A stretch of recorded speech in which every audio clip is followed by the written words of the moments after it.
There are an estimated 50.5 million Latinos living in the United States today. According to U.S. Census data, Latinos are the fastest growing portion of the population. With greater numbers comes more political influence. The Latino vote has been a powerful factor in deciding recent elections, and in 2012, nothing has changed. Buenas tardes, New Hampshire. Soy Kathy Lovers, la hija de Newt Gingrich. Pablo Carvajal, a soldier with the Army Reserve, is an example of how Latino voters are affecting the current election. My name is Pablo Carvajal, and I'm 25, and I decided to come, not really decided to come, but I came with my family in 1997 in January, and we went to Charlotte, North Carolina. Why a Republican? Well, I wish there was another party that could represent me better as far as my views go.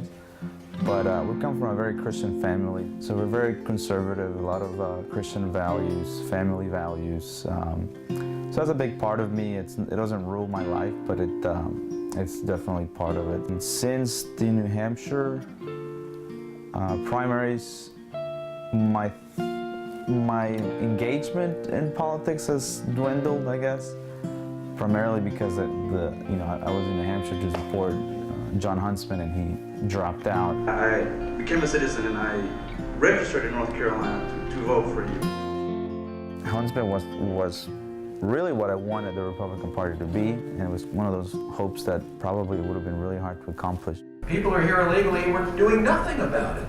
So all I'm in favor of is finding a solution that allows the American people to move forward. No, it's not going to be an easy one.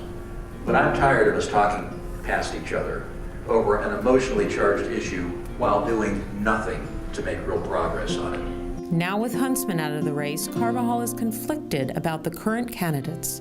At this point, I don't think that the current candidates of the Republican Party represent me or what I'd like to see out of the Republican Party.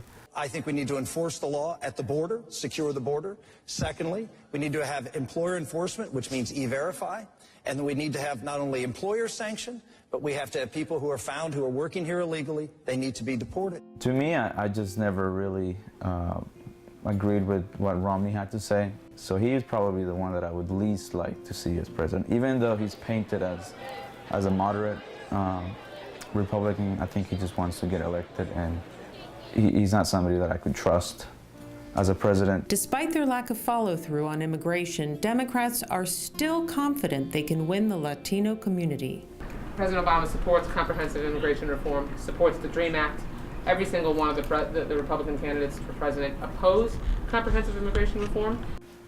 But then again, a lot of them are disappointed with Obama and the Democrats because they it's supposed to be the party, the stereotypical party of supporting the minorities, and they had their chance, I think, within the first 2 years of Obama's presidency, and he didn't get much done. And the candidates are focused on Latino voters because they've been a big part of winning elections. Interestingly enough, George Bush actually for a Republican, did really well with Latinos because of his connections with Latino voters when he was in Texas, because there's such a large Latino population in Texas. Most recently, President Obama won 67% of the Hispanic vote in 2008. In past elections, both Bush and Obama have won the majority of the Latino vote. Yet some question whether they've made sufficient progress for the Latino community. Democrats also understand that they need Republicans in order to really solve the issues that Latinos care about. A great example of that is immigration. Democrats cannot pass immigration reform by themselves. But for Latinos, immigration is not just a political issue to debate. It's a part of life. Like many others, Carvajal came to the U.S. from Costa Rica when he was very young. But I think maybe as an immigrant and being a little kid coming here, it was hard adjusting to the U.S. because I lost all my friends. I remember crying with my siblings because we didn't understand what they were saying. Aside from immigration, the economy and jobs will also be in the minds of Latinos at the ballot box. The Latino vote is not really all that different from the mainstream American vote. Latino voters this election cycle are very worried about the economy. They're very worried about jobs.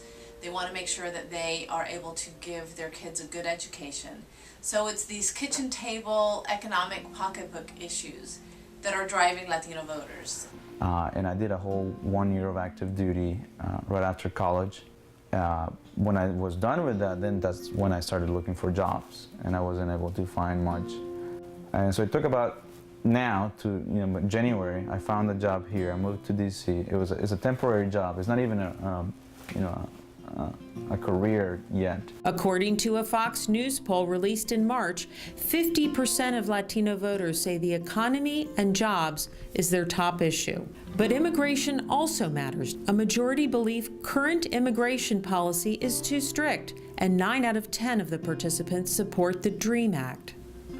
I think that Latino voters are going to look at the alternative with, the two options, and I think they're going to remember,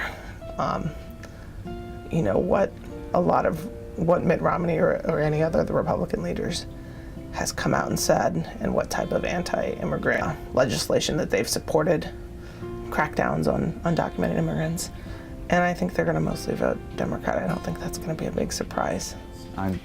I really can't enthusiastically support anybody, but I wouldn't mind, and maybe this is wrong, and maybe not a loyal Republican, but I wouldn't mind seeing Obama again. I would rather have him than the remainder of the Republican candidates. Are we at the point where we are realizing our potential? Absolutely not. There are 20 million Latino voters who are eligible to vote and don't vote. Everyone talks about the sleeping giant that is a Latino vote, and that once it really flexes its political muscle, leaders all across the political spectrums will actually stand up and pay attention.